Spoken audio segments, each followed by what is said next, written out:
Job card ki Thabak Sudana photo Khak Kaplaga Sel Louthoklamba sing action Loukhatkani Haikhre ADC Imphal East na phongdokre. Khungang chawkhatnaba lengak na paikhatliba Mahatma Gandhi National Rural Employment Guarantee Scheme gi Thabak Sudana photo Khak Kaplaga Sel Louthoklamba hotnariba sing action Loukhatkani Haikhre Imphal East ki ADC N Johnson na phongdokre. Wafam asi ngasi Imphal East District ki Jila Parisad amasung panchayat ki makhada leiriba khungang singda paikhat kadawriba thorom singi matangda porompata leiba panchayat ki wawanda pangthokiba Final District Sabagi Thoramda Saruk Yaraduna N Johnson na phongdokhibani.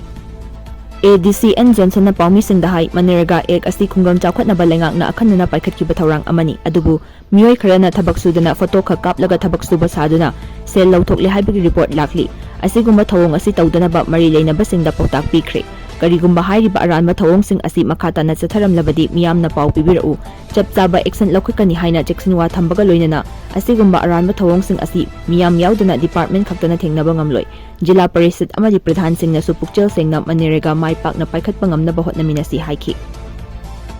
Mahakna makataraduna Final District Sabha pangthokliba asina District Level Officer Jila Parisad Member amadi Pradhan sing na senba chahi English ngani kunhumdoi kunmari kunmanga amadi kunmanga kuntaruki manungda khungang singgi chawkhat thorangi damak paikhatkiba amadi paikhat kadaba sing puthoktuna khanna nainaki.